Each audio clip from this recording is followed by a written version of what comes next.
tonight, ain't drunk. Can you? You're listening to the Doug Stanhope Podcast. Oh, is it on? Yep. It's always on. Oh, we don't know. It always starts, or it always should start in mid-conversation. God knows what... I'll never know what Chaille does with these things, because I don't listen. I thought that would be like a good forced rehab.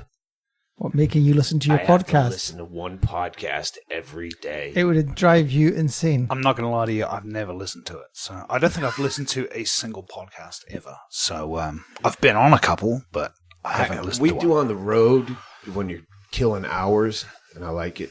But to listen at home, I guess people who have shit jobs and sit there for 8 hours and don't really have to pay attention needs Or if some you filler. can't get out of your chair and someone's just put it on. They're made for driving. Yeah. Like when you're driving in a confined space for 3 hours, which is not something most people do.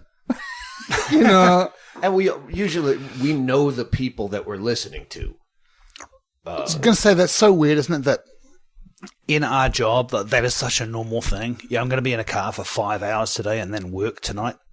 But, you know, if you're an accountant, you don't commute for 5 hours. Truck driver. Yeah. That's basically what you Sure, are. but that is the job, though. Whereas I'm saying our job is a truck driver. You drive a lot of fucking hours to deliver something for fucking 45 minutes and then drive more. Possibly. Might argue that the emphasis would be on the travel for the truck driver as opposed to the delivery. But I'm saying we get paid to travel. Yeah. Yes.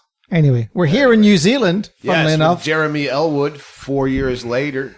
Is it really 4 years? Is I it? think it's Yeah. three or four. The scary thing is I still have the same comedy notebook. That's how little new material I've written in the 4 years that I could find my set list for the last time I opened for you. That's fucking frightening.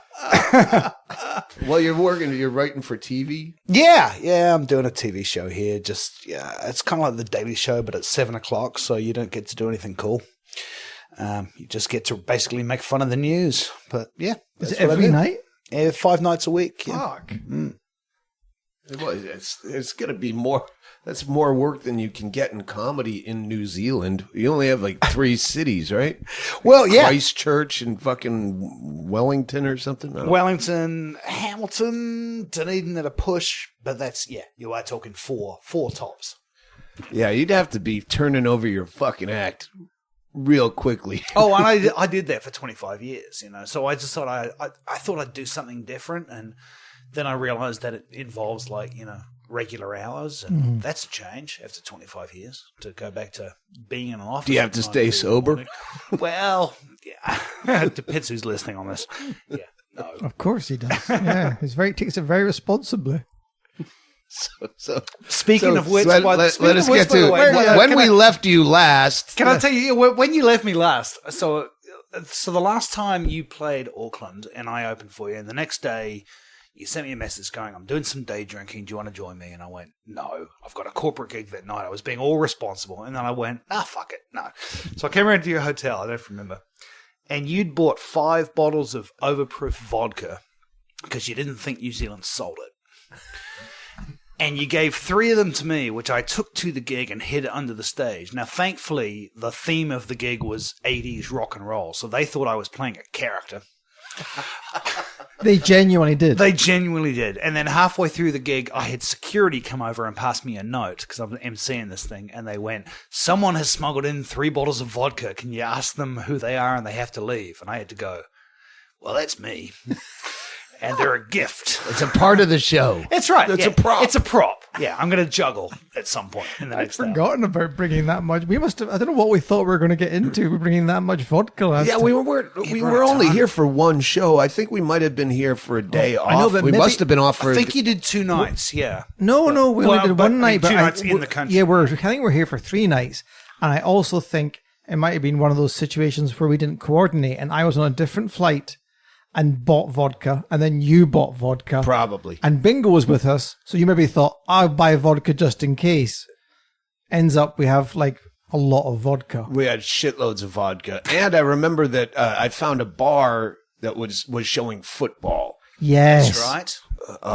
It was football season, so yeah, I went to some place at like 9 o'clock in the morning or whatever. That's right. and Fox's Sports Bar. I'm not giving them a free That's ad, right. but apparently I am now. Yeah. Yeah, And, it they was play not a football place at 9 in the I morning. sought out this time without American football. And then, as is the norm, you tweet, "Hey, I'm here," and 6 of your most awkward fans turn up, and are awkward for 6 hours. Oh, but the night of the gig, do you remember that too? I had a message from a comedian, a colleague of mine, New Zealand comedian, who said, are you having a drink after the show? And I went, yes, but don't bring anybody. And he turned up with like 9 hangers on. This big group of people came. No, all I remember from that show was the just dreadful climb up a hill. Oh, God. It was like climbing a mountain to get up there. You could have got a cab, but it was so close you'd look like a dick. But the walk is directly like,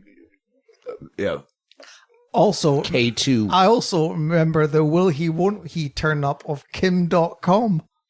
Oh, yes. And Lila Hare, who was his because handler he was running lady a political party at the time. Yeah, she he was was his deputy. She did turn up and did not like it. No, she did not. She was sitting right in front of me. So after I finished, I ran around and sat in the audience. She was 2 rows in front of me. And no, she did not like it at all.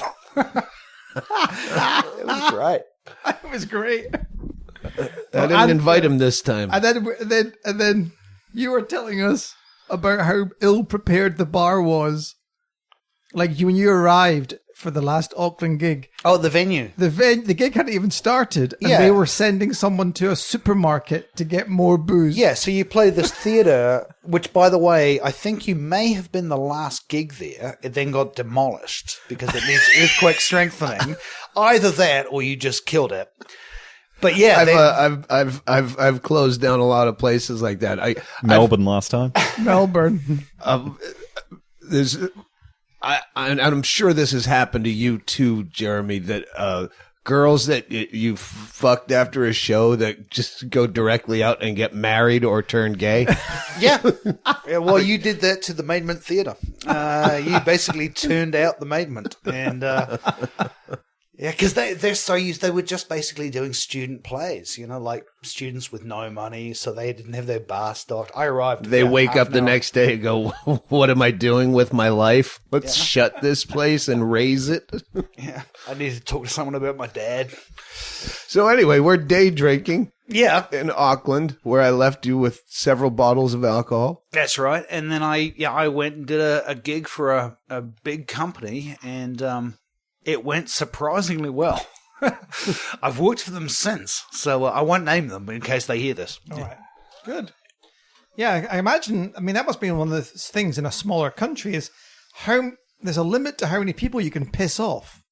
Like, you can't be a fuck you to everyone in New Zealand and have a lot of avenues left. Yeah, totally. I've tried, but I mean, I've got close to my limit. But yeah, no, we're a really small country, and what are we? 4.5 million.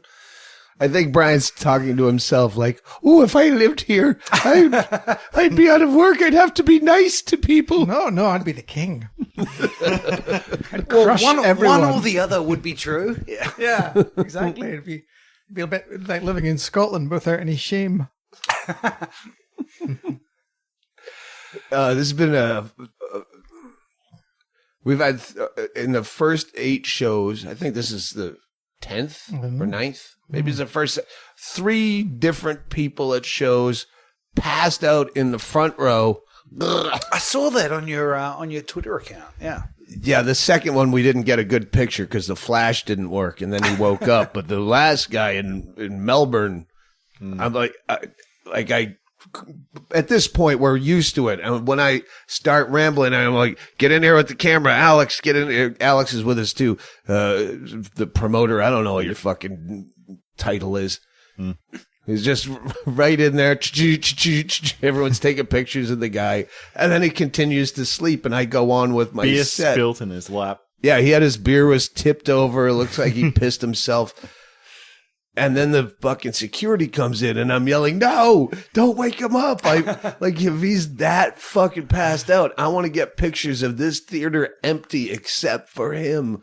And I'm like, please. I was pleading with the fucking security, And then they turn around and they go, we're checking his vital signs. I'm like, oh, fuck, maybe this isn't as funny.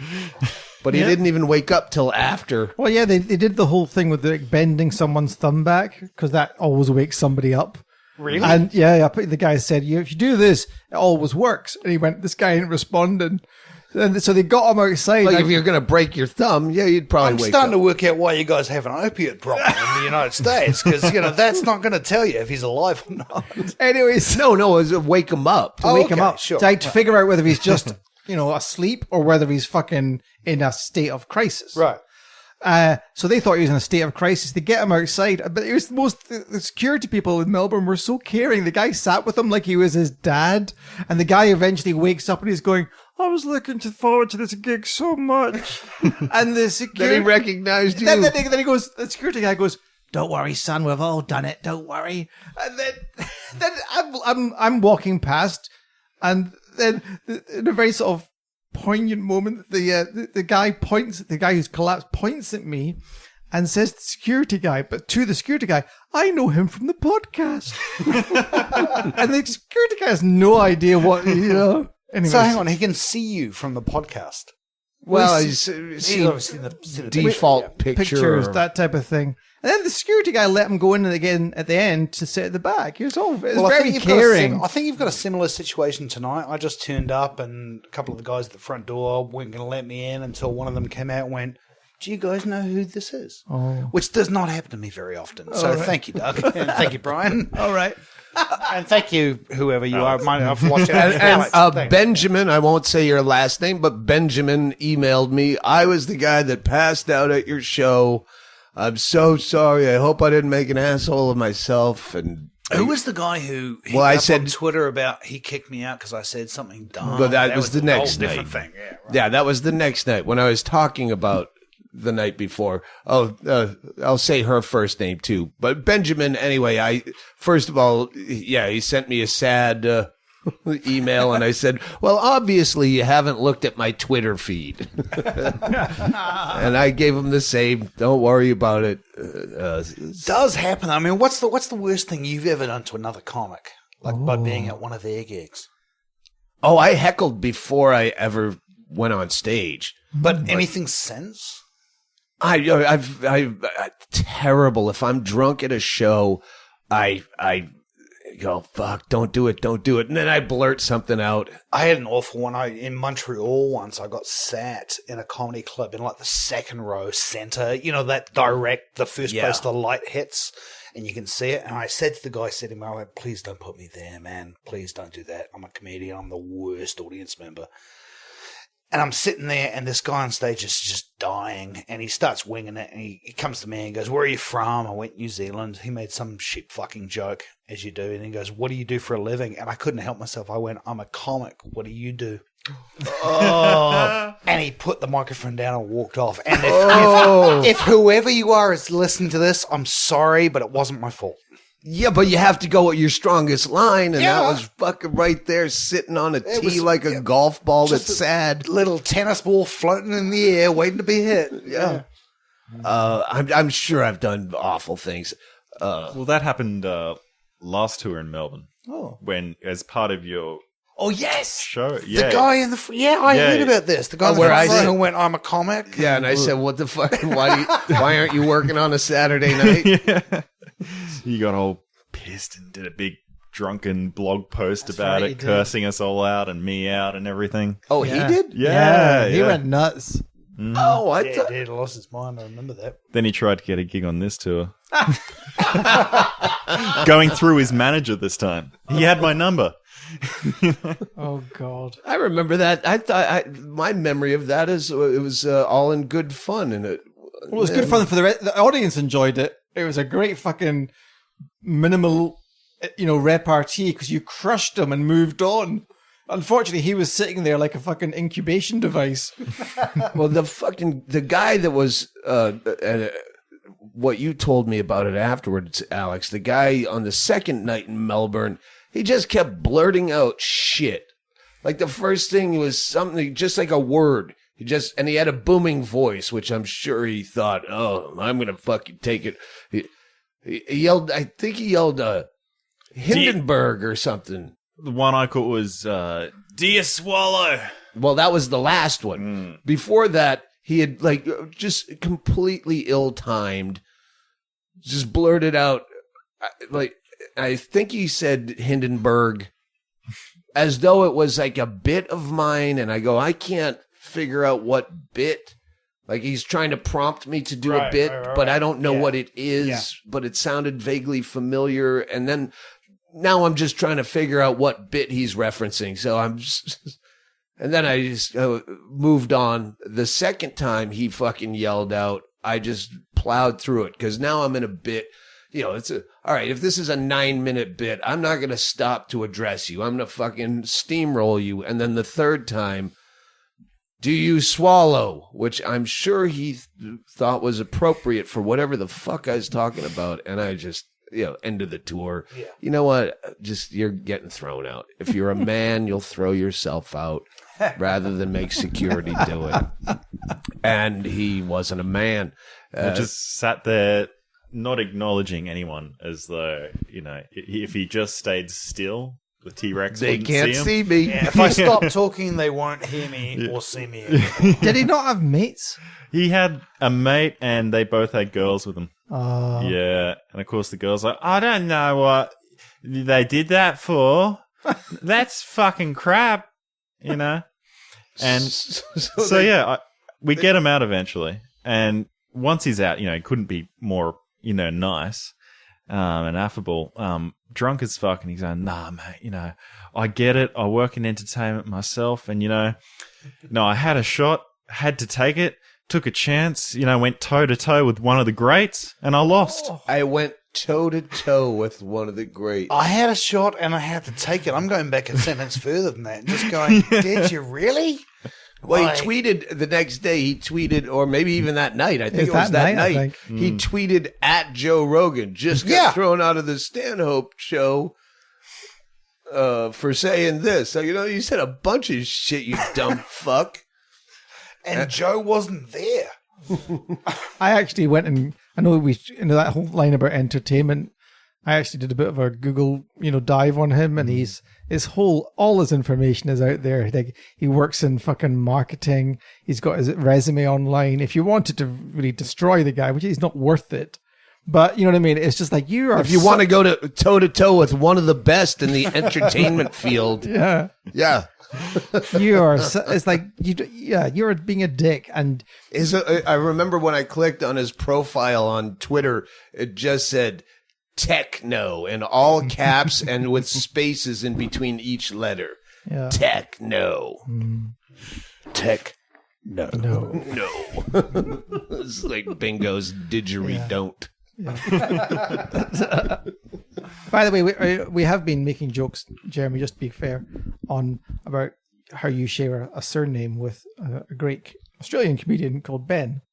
Ben Elwood. Who I have never met. That's fucking weird. No, I know. Especially with the spelling, because there's 2 Elwood clans in the world, and the more common one has 2 L's. So Ben has 1. Oh. And I've never met Ben. But he looked a bit fucking fantastic. Yeah, he's a little bit shifty. That'd explain the 1L. Yeah, that's right. The other one got nicked. Yeah. And he sold the other one for crack. Speaking of, did we already tell this story? Which one? We couldn't have. The Melbourne lady. No, we didn't tell this story. No, you've talked about it on stage. Yeah, but not No, you're not here. I get the first Melbourne show. Before that, leading up to it, a Melbourne gal, Jody is her name,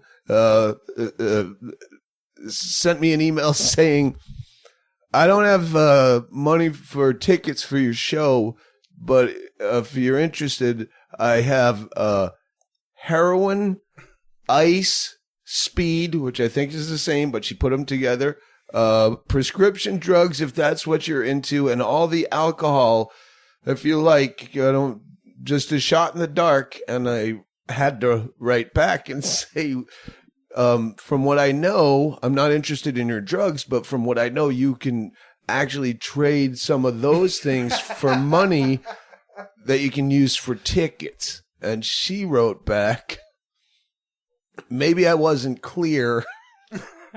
I can't afford the tickets, but I thought maybe you'd want to trade out for, and I go, no, you were very clear. And I thought I was clear in the fact that you can sell drugs for ticket money. Yeah, I think someone here hasn't understood the supply and demand economy. It's a pretty simple process. She wrote I have back, a product. You have a product. well, You she need to wrote trade. back and said, I wish it was that easy. How difficult. I hate that. I'm going to do this story on stage. So you're going to hear this at the beginning of my show since it's only got a couple of fucking minutes left of being interesting. But I gave her tickets. I said, Oh, you did? At that point, I go, Did yeah. you swap Because for I just anything, want, though? so Here's I the wanted to question. shit on her on stage. Also, her sheer indefatigability in terms of like being faced with logic and not seeing it. And the show wasn't sold out. Oh, yeah. Yeah. It's not like she was doing one of those, your show's sold out. Yeah. Put me on the secret list. She was like, all right, there's seats. I go, just Somebody fucking did contain point yourself. out or argue that maybe what she does to get the drugs. That was me. Oh, that was you. Suck dicks. I knew you were involved somehow. No, I said that the second Oh, night. did you? Yeah, I didn't say it the night she was there, but when I told the story the next night, I go, I figured it out. She probably sucks dicks. To get the drugs. Yeah. So why she didn't just say, I'll suck your dick for a ticket, which I'd be more interested in trying heroin for the first time. Do you want to talk about the kid? Which one? The kid, the family? The Oh, kid? that was fun. Yeah. I don't know if you've ever had this. People come to a show who are mourning. Last year, I got a email from a lady from Melbourne saying my son is dying. He's 20, Tribute show. 28, 29. He's got this fucking blood cancer or some shit, and it's she said he really wants an autographed book, and I said, well, I'm on the road, but remind me in a couple weeks when I'm home, I can send it. And then I forgot, and then I got an email saying, hey, it took a turn for the worse. He's not going to last long. I don't know if you can get that out quickly. And I go, well, if he's about to die, he doesn't need an autograph. Give me his phone number, and I'll just, don't tell him. Fair just call. Yeah. give me a time where you know that you're going to have a phone next to his head. And so I called him up, and I said, wow, yeah, you're dying. That really sucks, because I thought we'd be best friends and we could hang out together all the time, and we'd ride roller coasters together, and I'd take you out on the road, and we could hang out at Johnny Depp's house. And you're a kid your age, you eat lots of pussy on the road, but you're doing this dying of cancer thing. Like, it was very funny. I mean, the kid, is that big a fan? Yes, he's gonna. Sure. We had a great conversation, and I had to go directly onto the stage. So I explained to the audience when I had just hung up the phone, and I tell them the story, because that's my head is there, and then I go, I'm gonna call back and see if this fucker takes my call still, now that we're best friends. And I called, and it rang, and then eventually went to voicemail, and I left him this from the stage message. All these people wanted to wish you well, but you want to be my best friend, but you don't even take my fucking calls. I know you're there. I just talked to you 5 minutes ago, you fuck. His whole family, he died 10 weeks later, but his whole family, 19 people showed up at last night's show. And they bought tickets, which was great. Yeah. In Australia. Yeah, last night in Melbourne. Or the night before. I don't know. I miss a day when I travel.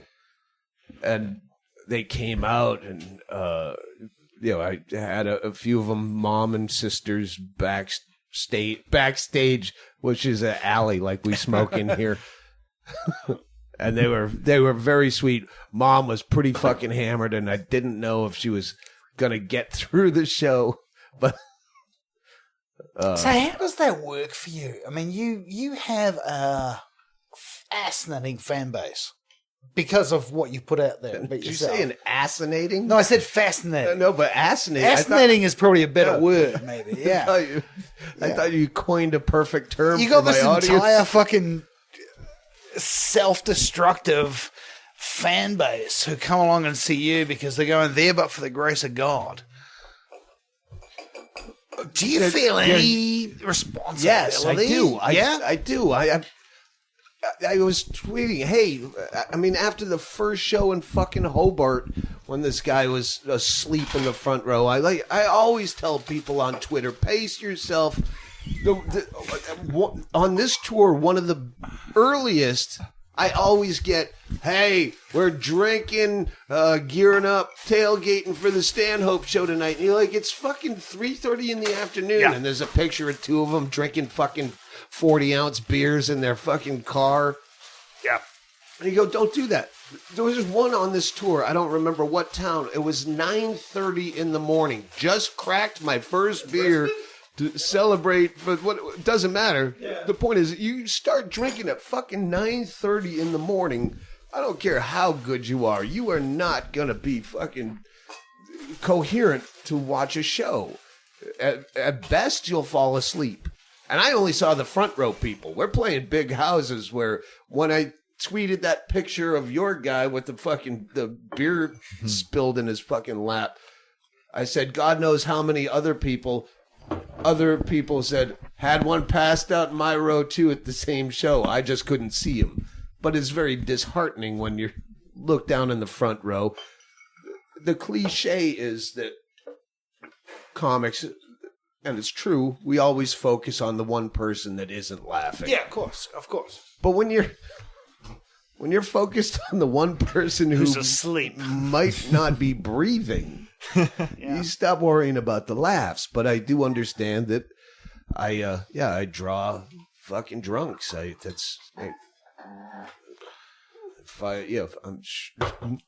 Not a lot of fucking teetotalers read Bukowski. So yeah, I get that because you've had some losses over the years too. I mean, you've lost some friends doing that. I mean, sorry, I'm not trying to put the emphasis on your comedy at all, but I mean, there must be a point where you start going, is this healthy or not? Well, I can't not be who I am. So yeah, suicides and alcoholics and mentally ill are drawn to me. That's my usual fan mail. Like, listen, I don't want to live anymore. Can you help me? Or, yeah, I'm such a drunk, or celebrating it like I do. I just got fired for doing this fucked up. I'm at work right now on acid. I shouldn't be driving. Yeah, we didn't tell you to do that. It's like, yeah, there's like a certain catharsis. People think, oh, I can do anything because I've been empowered by listening to this. Oh, I totally understand. I'm just wondering. I mean, yeah, does it? I mean, yeah. Personally, it must be take a. No, I don't have any feelings.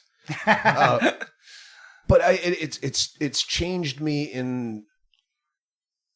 Well, the Trump thing especially. Yes. Where you go, all right, I used to do a bunch of bits that now I wouldn't do those bits, or I'd reword those bits, still stand by the belief, but I know, yeah, all right, people are fucking stupid. Right. And it was the Trump thing now, where I have people that are pro-Trump people that are following me, like are fans. Yeah, and you right. Oh, like, I know I did bits where, yeah, I use the word nigger because I'm not going to say N-word if I'm discussing the word itself. So, yeah, but now I just think, oh, shit, are people looking at my back catalog, not listening, and now think that now that the divisiveness is somewhat different? Yeah. Can't read between the lines. Yeah. That's how I always Any see thoughts it. about running again? No, fuck no. Because that was the first time I got in touch with you. I emailed you Really? years and years ago about trying to bring you out to New Zealand for tour, and you couldn't do it because you were running for on the Libertarian ticket. Yeah, that was the stupidest thing I ever did. It wasn't fun. It wasn't funny. I can't imagine it would be either. Like, Well, I was going to do it as a goof for my. Yeah, sure, someone sure. talked me into running on the Libertarian ticket. Like, if I just did it as a fucking goof and didn't actually sign up, maybe it could have been fun. But then once libertarians were taking me seriously because they're fucking regular candidates are as pathetic as me, and I'm like, oh, they expect me to know a bunch of shit that I don't know and I can't learn. The thing that I think's bizarre about the whole Trump thing, which is undoubtedly true, like you see the fucking, not memes, what they called, the identifiers on Twitter of people, and there's so many like MAGA and like people with fucking America hats, and it's like, have you ever heard one of Doug's most famous bits, which is the bit on immigration? Yeah. It is the polar opposite of Trump. It's like, what is it you're hearing? But they could still take that the wrong way, and they could take buzzwords the wrong way. And you do have the occasional track that misleads people, such as that one titled "I Hate the Jews," which nationalism. Yeah, they could take as anti-government, which they hear what they want to hear. But you should run dog here whistles. because I'm not kidding. This is not a joke in any way. The leader of our Libertarian Party is about to appear on Dancing with the Stars. Wow. Yeah. You have a star that's a libertarian? Wow. I think even libertarians or celebrities that were libertarian are probably backstepping a bit because they're trying to, like, Drew Carey. I bet he probably talks a little less libertarian now that too many people like that are, because there's a lot of fucking weird Nazi fucking racist fucks in the Libertarian Party. Which they're going to be fucking Nazi racist fucks anyway. They just, they don't just hate government as much as other people. But now the fucking lines are drawn in different ways that I don't understand.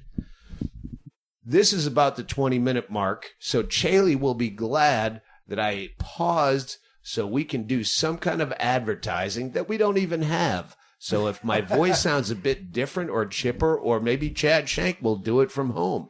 All right, let's take a quick break and make drinks and have a cigarette, and we'll be right back after no messages. Great news, kids. The much-neglected merch page on my much-neglected website has been taken over by Ggreg Chaille. So we have tour T-shirts, podcast T-shirts. We have Pop-Off Vodka Presents T-shirts. Get them before we get sued, before we get the cease and desist. And a whole shitload of CDs and DVDs that span a lifetime. A sad, tragic, bloated lifetime of my fucking horrible thoughts and pontifications. So help me get that shit out of my crawl space. Thanks for that. And now, back to the podcast, previously recorded.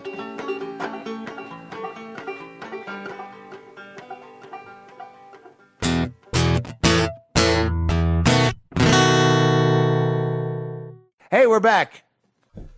This is like doing a two-show Monday. I don't think he started. Yes, indeed. He did. Did he? Good. Yes. It's like doing what? A two-show Monday. Because we're doing a podcast before the New Zealand show. So I'm drinking at the pace of a show. Yeah. And this is one thing I noticed when I went to take a piss during the break. You know how they have showers in theaters, green rooms? And you go, who the fuck? We're not athletes. Sure. But That fucking shower is recently wet. Did you shower in that fucking... I didn't. I think someone just showered in that green room. I think the owner lives in here. Oh, okay. Oh. Yeah, I think we're that's kind his of in a bedroom. side yeah. building to the venue. All right. To give him his credit, we're recording at the Hollywood Cinema in Avondale, Thank which you. is outside Auckland. And my understanding is the guy who owns the place basically saved it from demolition and turned it into this esoteric, cute cinema and place that does gigs. Yes, yeah, you're right, as far as I know as well. Hugh is a really interesting guy, loves his movies, loves his actual film, so he's made this place a bit of a haven. But you do have some weird choices of venues. Well, a lot of them are just rolls of the dice. It's not like you can send out a front man to go, hey, fly over to New Zealand and see, check out some of these places. Also, I mean, bear in mind, we are driven by certain, like, our mutual dug and eyes. Economic realities. No, hatred of Ticketmaster there's that. and Live Nation and people like this. It's our life could be much easier if we just took the same. If the audience is going to get fucked on the ticket price, it should go in our pocket. The most fucked up thing about them is you write in Doug Stanhope Australia into Google, Ticketmaster is the first thing that appears with all of our dates listed. And Wow. you click through Is to that it. resale? Yeah, and it looks like the regular Ticketmaster site. Wow. And when you click through, it goes red to their resale page. And there's no tickets available, but they take that top Google position. Those resale sites. I mean, that's horrible. Yeah, that's just the economic power. Yeah, I just read a story. I'll never fucking understand how that works. I have notes. We have a show to do. You mentioned Well, I've also I'm comedy noticing classes. You mentioned. the guy that got fucking thrown out. Oh. No, that wasn't even Melbourne. There was one guy we threw out of a show Sydney. as being a dick, and security came up. I go, no, you're getting fucking thrown out. You're being a fucking asshole. And he had to stop to put his shoes on. That's I'm like, are you really? commitment. But it wasn't the first time. There was one of the shows, I think Adelaide or Canberra, One of where the early ones, yeah. there were 3 people, 2 of them wearing like cheap dollar store fucking flip flops, and one of them had them taken off. I go, Oh my god! are you the really jandals fucking? culture in this part of the world. Just you call them flip flops, we call them jandals. They're the same thing. Thongs Those, in Australia. You know, bread tag hanging pieces of shit that people put on their feet, and they're considered formal wear here. It drives me insane. It drives me insane. We turned up at a hotel or somewhere and we're checking in and you got irate because there was a guy standing on the foyer in this posh hotel. Smoking outside, fucking completely barefooted with these giant fucking Bigfoot feet. Oh, I'm with you. They're a New Zealand icon, but when I board a plane and there's some fucker sitting with me in premium economy, which is what passes for business class these days, he's got his jandals on. I'm going, just shoot yourself now. Just end it. Is that an abbreviation of Jesus sandals? No, it's Japanese sandals. Oh. It's an abbreviation of. Yeah. So thanks for trying to make it religious. But this it's guy's actually got racist security. instead. This guy's got security on each side of him, and he's just wedging his shoes on. I'll be out in a minute. Get my In shoes a on, theater. mate. In a theater. Oh, it drives me crazy. Yeah. Kick your fucking shoes off and relax and watch comedy. What the fuck? I'm on Netflix, but this isn't it. If you're watching it at home, I gotta chill here. Yeah. all right.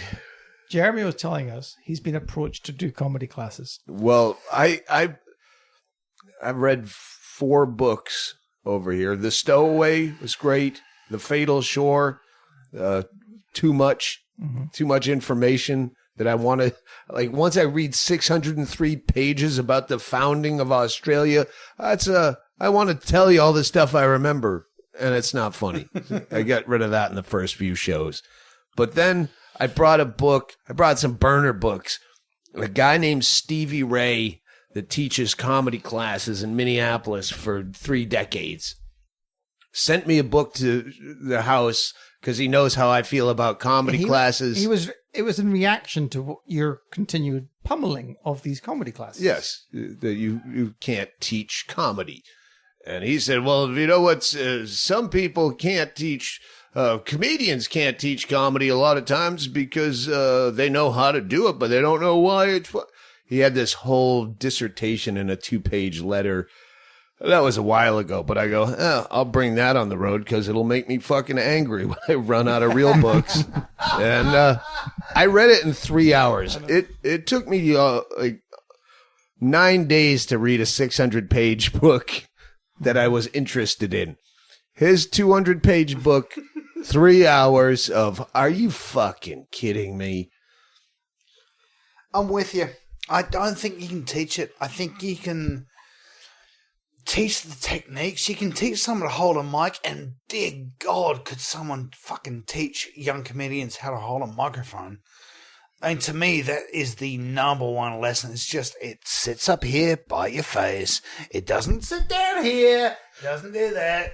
See, I'm projecting, so that probably didn't sound Andy any Andrus different was for you. 20 years in before we could finally break him occasionally of holding it like a rapper, where he'd put his whole hand around the top of the mic. Has anyone heard this joke about this one? No, come on. No, it's but in terms of actually teaching comedy, I just don't think you can. And I think when people try to, they run into this wall where they just create a bunch of students.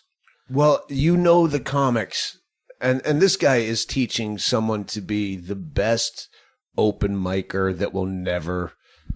You know comics that are scientists that actually can read this book and go, okay, if I say A and make something incongruous, and that was the mayor. Okay, he's gonna. Sorry, that was. There's a cock being sucked, and oh, what, you wouldn't expect that to be your grandmother? Oh, and we have hit this world where those people will make a living. They'll probably do all right, but are they doing comedy? They're just taking up time. Yeah, they're taking up time, and they're That's why there's taking off 35 boxes. people signed up for the open mic that will never go anywhere because they read your dumb fucking book. There was one of the things, and I tried to read it with an open mind. After I brought it to hate it, and I go, why don't I read this with an open mind? And there's some things where he's talking about how to You're a tighten better up man your than I am. jokes. And I go, you know what? I should be actually working on my set, but not because I learned it from your book.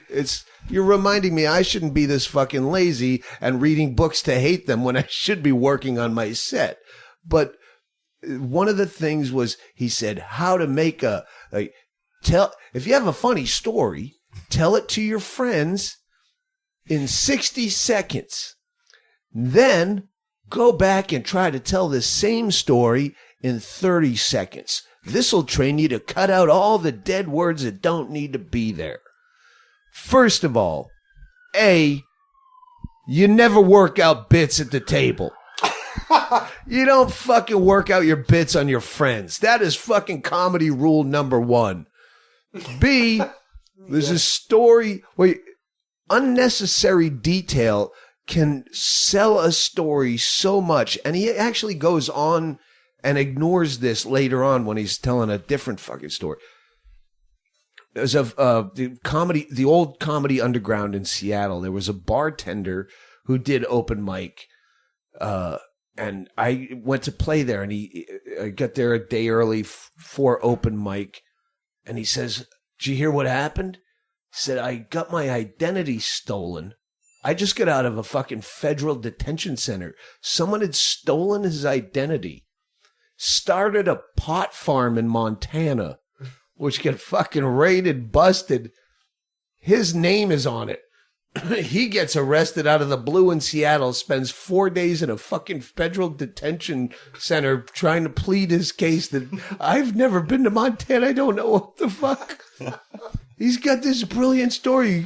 He goes, I go, you're going to talk about it on open mic? And he goes, yeah. So I went down, and basically he said, yeah, someone stole my identity. You're going to steal my identity. I guess you owe all my fucking credit card bills. I have bad credit. And that was it. He skips all. He does exactly what this Stevie Ray cocksucker does. Goes immediately to a joke that no one really cares. It gets a titter. I think that's the truth, though. Is that, I mean, yeah, there are routines that you can make better by cutting the words down, but sometimes there's routines that are a one-line joke that by adding 5 or 6 minutes to them, you can make them golden. Yeah. You know? Yeah, well, I'm no about one to believed do his 4 of story. them in front of you tonight. Like I've got 4 fucking jokes tonight, but it's going to take me 15 to 20 minutes to tell them, man. Good. So that's what I'm doing. It's the fucking last day of the tour. It's the last day of writing school. material, motherfucker. I have stuff I could say about the comedy class, but I'm not in a position to say it. It's I don't know why I even said that, but it's just there are so many things in it. It's like one of the things that it reminds me of, and I could go into this later in writing, is an issue with comedy and marketing, right? Is that it lacks enough jargon. Jargon is very useful for repelling outsiders. That's why a lot of industries have legitimate jargon, because That's why we don't understand black people. because it quickly identifies you as someone who doesn't know what the fuck they're talking about. Comedy is not like that, because all the words you use, like opener, even opener, something like that, or closer, or fucking callback. These are things that are quickly understood, and there's no barrier to entry. And it's the same with marketing. Anyone can read an article about what happened with a company and it didn't work out, and say, oh yeah, their marketing was shit, because there's no barrier to entry. They don't understand. It's an easy thing to say. And therefore you can establish yourself as a so-called expert in either of these industries, even though you've never actually done something. And the thing I always say about marketing, which I think is legit when you apply it to comedy, is when someone's giving you fucking advice about marketing, check what mountains they've climbed. Don't because anyone could give you advice about mountain climbing without having climbed a mountain. But you might want to ask, what mountains have you climbed? Coming from a country that takes a lot of pride in having climbed a particular mountain, We have one mountain. I will argue with you on one point. I think comedy he's off the show. has some really specific phrasing. Like, for example, when I contacted you about doing this gig tonight, you talked about doing time, whereas I talked about running gear. All right. And they're kind of separate, but we come to the same conclusion. But I think with comedy, I mean, part of it is, I think a big part of it is just that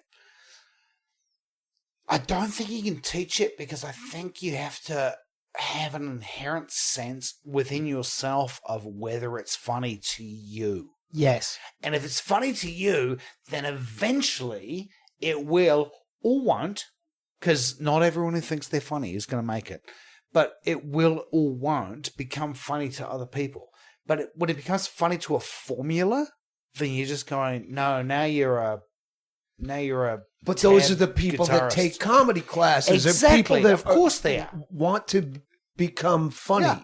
They're not funny people that don't know how to arrange a set. They're people that go, I'm a big dullard, but I love comedy. I wish I could do that. It's like, you can't teach me to sing. No. There's no way you can do it. I think Sylvester Stallone and Dolly Parton did a movie about that. This guy, as far as the nomenclature, he does explain what a callback and a tag are. Okay, and now the rule of three. However you say it, it's kind of a cliche in comedy. Sure. Yeah, things are funny in threes. This guy has a chapter or paragraph, but he explains the rule of three like he's writing law. Like it's a real rule. Like it's you go, see why, here's an example. I brought the usual things I'd bring on a honeymoon. A nice suit, a bottle of champagne, and a gun. And then he goes on to show other examples where if you try to do that with four, it's not funny. Like it's science. Like these, and you go, you fucking don't get shit. I used to run a genuine open mic night on a Wednesday where you could turn up and do anything. And we had moments of beautiful, just magic. We had a guy turn up who said, I've just been released from prison. Here's a song I wrote about the nun I met there who turned me around, and just played this gorgeous song.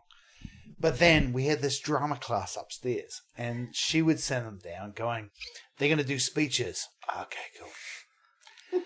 And it was, this is Amber doing the you can't handle the truth speech from A Few Good Men. And like 4 minutes in, you'd be just going, oh my God, I can't handle the truth and I don't want the truth and make it stop. And it's the one night that I ever emceed where I watched a poet punch a comedian in the face for being offensive. So, hey, that was good. It was a good time. You've also my favorite comedians, Stuart Francis, Canadian. And he used to throw in his, when he came to the States, sorry, to the UK. This is going back fucking to the start of the 2000s. He just shout out randomly throughout his set, "You can't handle vermouth." It's just funny as fuck. Stuart was the first non-New Zealand comedian that I opened with. Really? So, yeah. What a funny guy. So, strap in, enormous Doug. Here we go. head. Yeah. Yeah. Like a Lego brick with bricks. Funny guy. We gotta go do a fucking show. God damn it! This is the last show.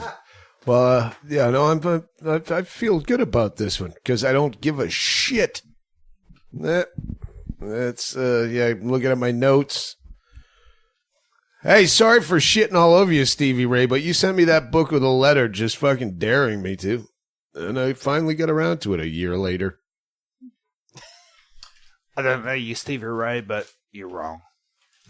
And he's got a credit now. He's making a lot of people very happy by thinking that they're funny at a fucking Toastmasters somewhere. And, And in the meantime, a comic who just doesn't want to be, there's already 35 people signed up because of your class. I guess I won't do open mic. I don't want to. Yeah. And that guy, go ahead. No, I was just going to ask, sorry, is there anything you need to, little words you need to say for Chaille or anything? Or Chaille will just plug those in. Okay, sorry. Yeah, we'll close on whatever song Chaille picks. Canada dates, UK dates, dates you want to plug? Anything? No, not me, but I want to ask you. So last time you were here, you were plugging Kim.com, saying he was kind of responsible for your resurgence. Any words now? What? No, it was Napster. Oh, was that not him? No. Okay, ignore all of that. My resurgence. I'm just bullshit. Oh, no. I remember you had this weird thing with in my last book, I was talking about when Napster was falling down. I was the first and only featured comedian, and I was finally getting known on the internet when that was, and then they got shit canned. But I thought, didn't Mega Upload kind of pick up where they took off? Or not to our knowledge. Okay, my bad. Well, I mean, it ties in, so that could have been the conversation. Yeah. Also, bear in mind, pirating shit was that would probably fairly drunk. That's entirely possible. Yeah. Sorry, never mind. Yeah, the whole idea of pirating stuff. Yeah, if I already put it out, and you can't afford it, steal it.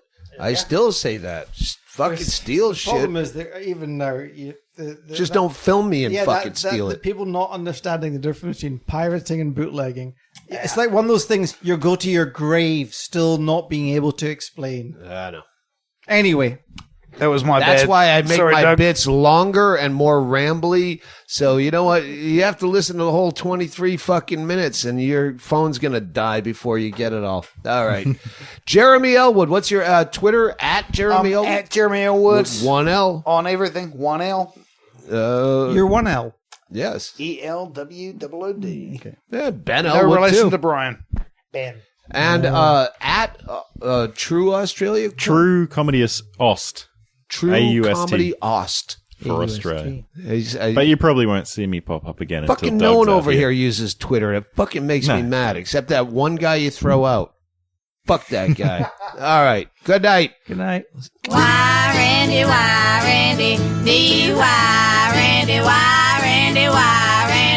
drinking wine, Randy, fine and dandy, Randy, fine and dandy, Randy, fine and dandy, Randy, fine and dandy, Randy, good time, Randy, all right, come on, party, Randy, party. I said party, Randy, party. All the church came and Randy picked, caught you drinking, Randy, tying you for hours, didn't know you was Randy, I still love you, Randy. I love you even more. Woo-hoo. All right, come on. Party, Randy, Randy, party.